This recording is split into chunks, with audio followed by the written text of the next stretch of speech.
Okay, so the question that we're going to look at here is one of making an optimal choice on the part of a perfectly rational, fully informed consumer. This is the question from the should answer questions about goats and cows. So,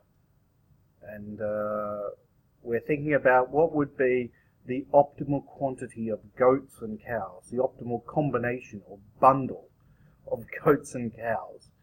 Our consumer, I think his name is Michael, will purchase, given the prices of goats and cows and given the fact that Michael's working with a limited budget. What's his limited budget? He's got $10,000 to spend in the period that we're looking at.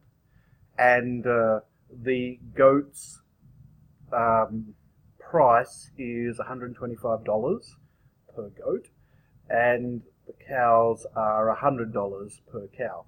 Obviously, these are not realistic numbers. We're not concerned with that. We're interested in the reasoning process that's going on in this particular little example. Okay, now we're going to be looking at indifference curves and budget line. Budget line is given by the amount of money to spend and the price of the two goods. And the indifference curves, this indifference map, right, we're going to look at a sample of some indifference curves, reflects Michael's preferences. And we're assuming his preferences are perfectly logically coherent and they're complete. So transitivity and completeness are satisfied, and we're going to further assume that Michael wants to have more goats and cows than fewer goats and cows. Okie doke. So that's the background that we need for that. If you need more information about, well, what is exactly we're talking about with indifference curves here, for example, then I suggest you go back and look at the earlier videos during the semester. So let's get into it and see if we can figure out the answer.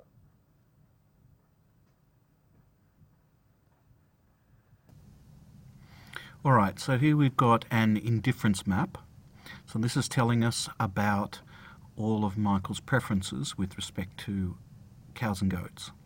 And you'll remember that, as the name suggests, an indifference curve here, which is just one of it's a sample of curves we've got here. So on any given curve, indifference curve, it's telling us that Michael is equally satisfied with any of these combinations of cows and goats. But he is happier or more satisfied with any of these combinations of cows and goats on the quote-unquote higher indifference curve. That is, an indifference curve further away from the origin point in the graph, on the Cartesian space plane. And he's even happier with any of these combinations of cows and goats and so on. All right, so Michael wants to get to the highest indifference curve he can, but he's going to be constrained. He's going to be constrained by his budget. That is, by the amount of money he has to spend and the prices of the two goods that he's interested in.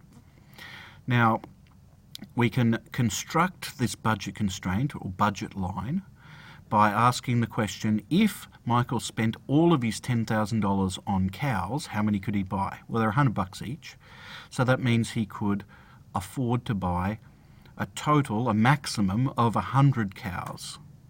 Right? $10,000 divided by 100 gives you 100 cows. On the other hand, if he spent all of his $10,000 on goats, and they cost $125 each, how many could he buy?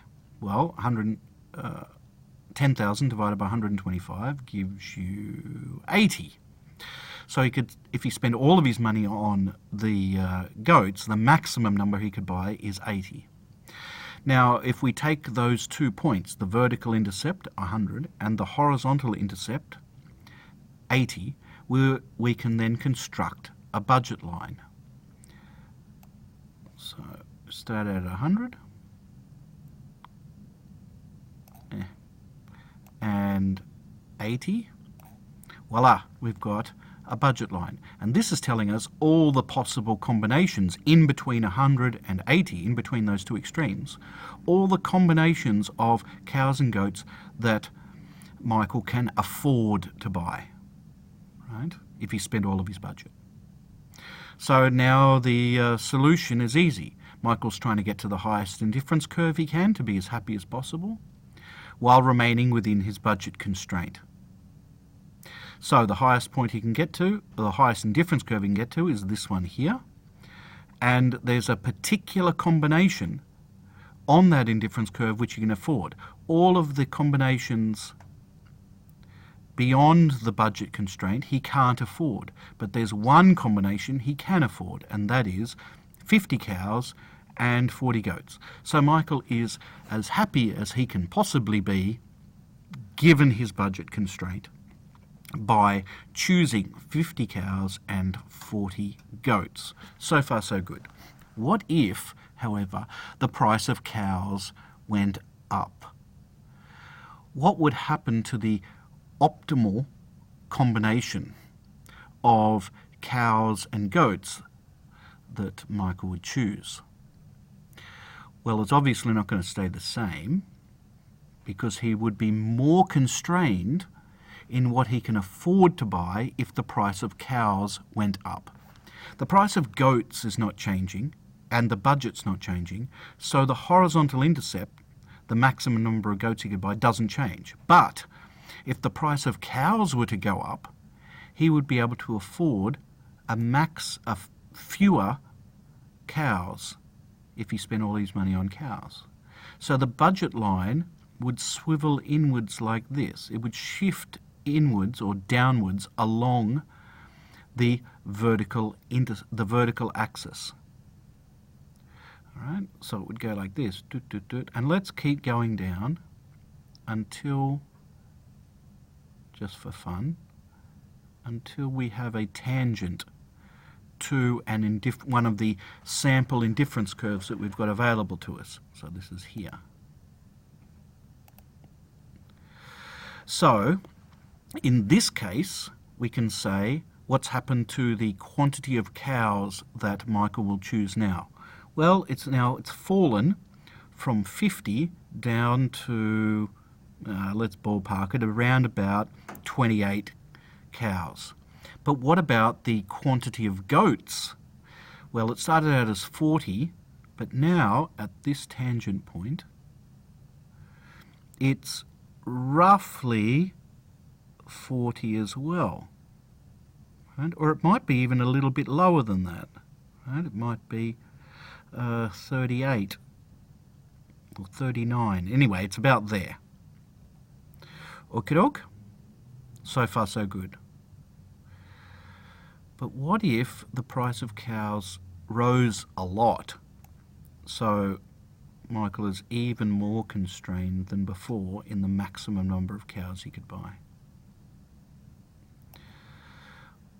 If we go down to the next indifference curve and find the tangent to that, we can see that the quantity of cows again falls. Started out as 50, then it went down to 28, and now it's down to 10 cows at this point of tangency of the indifference curve and budget line. What about the quantity of goats? Well, the quantity of goats, okay, so this is interesting now. Look, the quantity of goats has gone up to 48. So what can we say about the quantity of goats that Michael will choose if the price of cows goes up? Well, initially it was 40. Right? Initially it was 40 goats. And then it went to perhaps 38 or 39, so it fell. But then as we kept increasing the price of cows, it actually went up to 48. So what can we say about this, the optimal quantity of goats? Well, it's indeterminate. It changes. Sometimes it could go down, or it could go up depending on how much the price of cows goes up by. If it goes up a little bit, in this example, because of the shape of the indifference curves, the quantity of goats demanded by Michael actually fell. But then as the price went up a lot, the quantity demanded of goats went up. So we can say it's indeterminate. We can't say it definitely changes in one direction. All right? That should help you answer this particular question.